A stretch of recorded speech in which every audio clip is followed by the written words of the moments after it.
In this video, let us learn how to divide the number 395 by 5 using the long division method.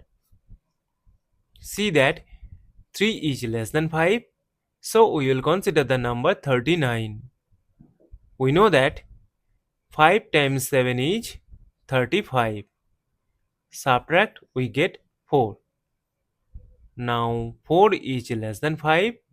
That is why we will bring down this number 5 here. Now 5 times 9 is 45. Subtract, we get 0. As we have got the number 0 and there is no number to bring down here, so we will stop. Therefore, 395 divided by 5 is equal to 79. And this is our final answer. Thank you for watching. Please like, share and comment on the video. Also do subscribe the channel.